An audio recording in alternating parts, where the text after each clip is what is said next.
Hello, I'm the Nostalgia Critic guy. Remember it so you don't have to. And welcome to another rendition of Old versus New.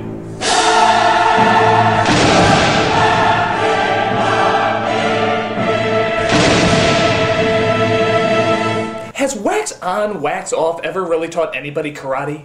Well, it did for this idiot.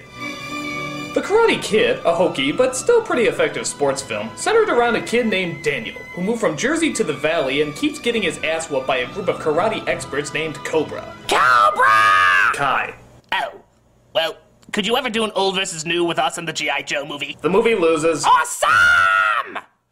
Anyway, he comes across a maintenance man named Mr. Miyagi, who teaches him karate and enters him in a tournament to fight the bullies and their crazy fucking teacher head on. This is a karate dojo, not a knitting class. Of course, Daniel wins, and they live happily ever after through 3 more sequels. But who would have thought that years later a spin-off would come around that would not only be intriguing, but just as good as the original? I am, of course, talking about The Karate Kid. Cartoon.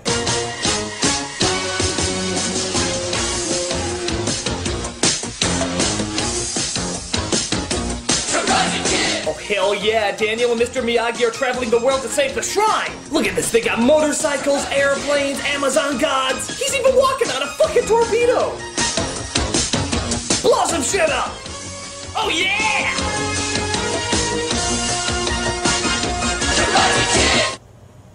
Actually, this show was stupid, but they came out with another movie. Like everybody, when I saw the trailer for this film, I rolled my eyes. What, Will Smith's son is Daniel and Jackie Chan is Mr. Miyagi? Come on, it sounds more like a satirical sketch than it does an actual movie. But, to everybody's surprise, it was actually a well-put-together film. It had hokey moments like the original, but it actually managed to be passionate, dramatic, and still stay true to the original source material while being its own creation. Who the hell would have thought? But we're not here to glorify movies! Actually, we sort of are, but we're mostly here to compare. Which one of these movies got the job done better? The iconic original or the new reimagining? Which one had more drama, more heart, and kept a better balance? What's the better movie that everybody whacks off to?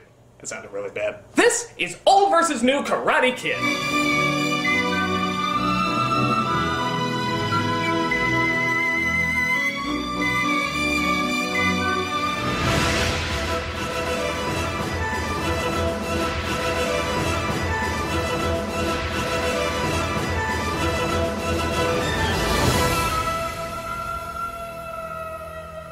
So, what better way to start off The Karate Kid than by looking at The Karate Kid? This is the best Karate Kid.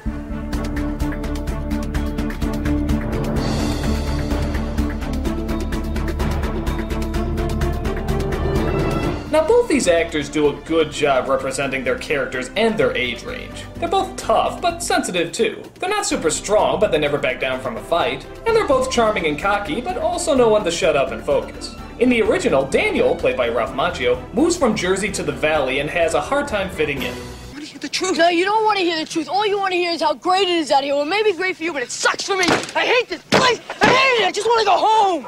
With Dre, played by Jaden Smith, he moves from one side of the world to the other. So I guess you could argue he has a little bit more to complain about. We've been here less than a week, and I feel like it's a year. I hate it here. I want to go home. But nevertheless, both represent how hard it is to fit into a new place. You could also make the argument that because Smith is younger, you'd naturally feel more sorry for him when he gets beat up. Seeing little kids get injured isn't a fun thing to watch unless you're Willy Wonka, but then again, it's pretty hard to watch Macchio get his ass kicked too. So I don't know, which one actually leaves a deeper impact? Well, if I had to choose, and of course I do, I have to say Macchio. But to be fair, I think a lot of that has to deal with his age. When you're a little kid, it's common to get in fights, and if you lose, well, you're a kid. It sucks, but you're still allowed to look weak at that age. And if anything, it's kinda cool that you were in a fight to begin with. No other kid's gonna fuck with you. But Macchio's in high school, a point where standing up for yourself and acting like a man is a much bigger deal. If you fight when you're a kid, it's still sort of okay when a parent or teacher comes in to fix the matter. When you're a teen, that shit goes right out the window, and your pride suddenly costs a lot more to defend it. I think because of that, Macchio has a lot more to prove, and his struggle is much more painful and identifiable. He wants to be left alone, but not at the cost of his dignity, and he's willing to fight to defend who he is. Smith does this too, but like I said, it's a different age. If this kid was beating on me at that age, I'd be like, dude, Mom, there's a fucking crazy Asian kid who looks like a psycho. He knows Kung Fu, and I am scared shitless. Do something! In high school, you have no choice. You gotta fight. And thus, Daniel seems much stronger and more determined. I also have to admit, it is refreshing to see a movie character from Jersey who's not an asshole. Okay, yeah, I make fun of Jersey every once in a while, but even I know that not every person that comes from there is totally nuts. It's nice to see an actual positive Jersey role model. You know, outside of... Leave me alone. Get out of my face. Oh, shut your mouth, you dirty little hamster. You look like Popeye on crack in my face, jerk off. Oh, that show rapes me. I also get the feeling that Macho is sort of like Bruce Wayne. Now hear me out on this. It always seems like he's one step away from being an evil jerk himself. He always walks that fine line. Like he could turn to the dark side at any moment. But that just makes us all the more thankful that he is a good guy, wants to stay a good guy, and is willing to put his balls on the line to prove it. Not only does this make him more interesting, but it makes him a better role model and a better character. Smith, you did great, but Daniel-san is the more engaging hero. Point goes to the old. Oh, that's great. Wax on.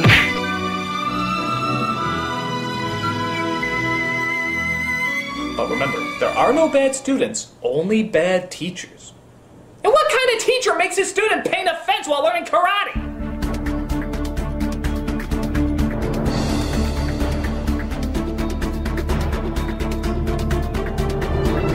Indeed, Mr. Miyagi has become an iconic image of the old wise martial arts teacher. But Jackie Chan really is an old wise martial arts teacher. So again, this is a pretty close call. In many ways, Miyagi is much more deceiving because he looks older, is shorter, and is not as physically fit. Jackie Chan looks like, well, Jackie Chan. So his challenge is a little greater to be visually deceiving. But they overcome that very carefully with the attitude they gave him. He's wise, yes, but he's also sort of a lost soul. I thought you were just a maintenance man. You think only with your eyes, so you are easy to fool. He was destined for great things, but chose not to follow it because of something painful that happened in the past. Miyagi is actually content with where he is and likes where he lives, despite the fact that he has a very sad backstory too. But there is a lot of weight in having Jackie Chan be in your Kung Fu movie. For example, when Chan's character Mr. Han actually talks about Kung Fu, it's pretty obvious he knows what he's talking about because Jackie Chan is playing him. You know he's not gonna lie about that shit. And that's another thing. In the remake, it's coat on, coat off, as opposed to wax on, wax off. But Mr. Han actually explains why he used this method to teach him. Kung Fu lives in everything we do, Xiao Zui. It lives in how we put on the jacket, how we take off the jacket, and lives in how we treat people. Everything is Kung Fu. Mr. Miyagi, on the other hand, never explains why he had Daniel wax his cars and paint his fence. Yeah, it's teaching him karate, but why the hell didn't he just, I don't know, teach him karate? Wash the car, sand the floor, paint the fence, paint the house, all the floor. I mean, think about it. It fools Daniel as well as the audience, but he never actually explains why. Why did he teach him this way instead of just showing him the moves? Do you think Daniel ever came to that realization?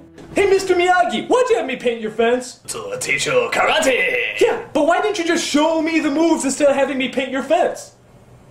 To teach you karate! You just wanted your fence painted, didn't you? Yes, I did. And why'd you have me wax the car? Oh, 2 for 1 deal! Let's look at the backstories. Mr. Miyagi lost his wife and son while she was giving birth, and was unable to see her because he was in the army. Regret to inform wife, son, complication of birth, son. With Mr. Han, he lost his wife and kid because he was driving the car and got into an accident. So that places even more guilt on him because he was actually the cause of their deaths. I was driving. We argued about something. I was so angry. I lost control. I cannot remember what we argued about. I hope it was something important. This explains why he's such a shut-in and rarely talks to people. With Mr. Miyagi, there never seemed like a concrete reason why to have that tragic history.